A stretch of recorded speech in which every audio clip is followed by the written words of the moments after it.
আমি জায়নামাজ খুঁজি, সকালে উঠে আগে নামাজ পড়ি, নামাজ পড়ার পরে কোরআন তিলাওয়াত করি।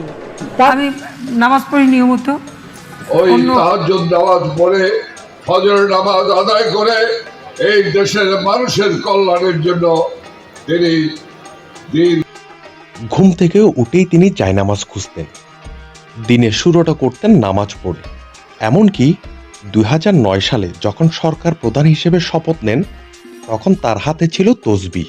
অথচ তার বিরুদ্ধেই অভিযোগ উঠেছে সবচেয়ে বেশি আলেমদের দমন নিপীড়নের। তার আমলেই নির্বিচারে গুলি করে হত্যা করা হয় মাদ্রাসা শিক্ষার্থীদের।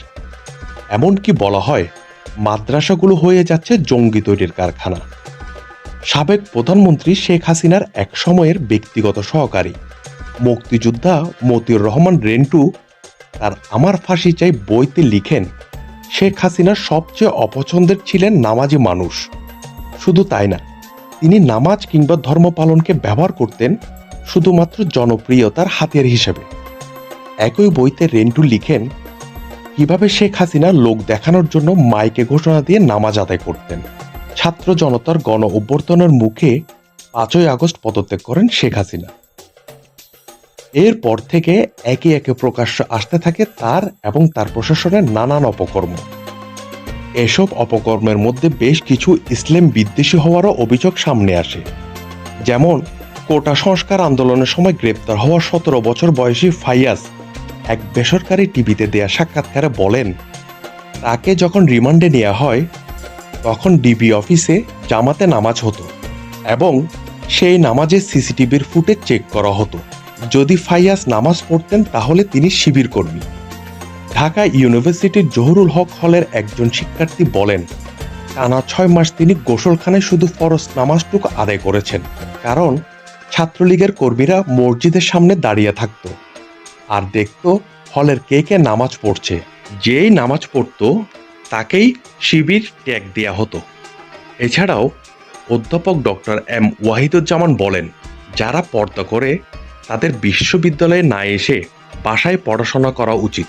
38তম বিসিএস এ প্রথম হওয়ার পরও বাদ দেয়া হয় মারুফকে, কারণ তিনি ছিলেন একজন কোরআনের হাফেজ। আয়নাঘরে আটকে রাখা বন্দীদেরও ধর্ম পালনে দেয়া হতো বাধা। আয়নাঘর থেকে বেঁচে ফেরা ব্যারিস্টার আরমান বলেন, আজানের সময় আশেপাশের মসজিদ থেকে অল্প আজানের আওয়াজ শোনা যেত, কিন্তু আজানের সময় উচ্চস্বরে ছেড়ে দেয়া হতো গান। মুক্তি পাওয়ার পর আরেক বন্দী তানভীর মাহাতাব বলেন, তিনি যখন রমজান মাসের সময় কোরআন চেয়েছিলেন তাকে তো কোরআন দেয়া হয়নি, উল্টো আরও তাকে বলা হয়েছে আল্লাহ তাকে বাঁচাতে পারবে না। এছাড়া আওয়ামী লীগ আমলে গুম, মামলা ও নির্যাতনের শিকার হন বহু আলেম ও ইসলামী বক্তা। চলন্ত ওয়াজ মাহফিলে বক্তাদের অপমান করতেন স্থানীয় কর্মীরা। অর্থাৎ যে কোনো বক্তা যদি সরকারের বিরুদ্ধে কিছু বলতেন তাহলেই তাকে করা হতো অপমান, অপদস্থ। এমনকি কোটা আন্দোলনের শেষের দিকে ছাত্রদের পক্ষে দোয়া চাওয়ায় চাকরি হারান অনেক মসজিদের ইমাম। শুধুমাত্র মামলা বা অপহরণই না, 2013 সালে শাপলা চত্বরে কাউমি মাদ্রাসার শিক্ষার্থীদের উপর চালানো হয় গণহত্যা। মানবাধিকার সংস্থা অধিকারের একটি তালিকা অনুযায়ী সেই রাতে নিহত হয়েছিল অন্তত 61 জন, যাদের অধিকাংশই ছিলেন মাদ্রাসা এবং এতিমখানার শিক্ষার্থী।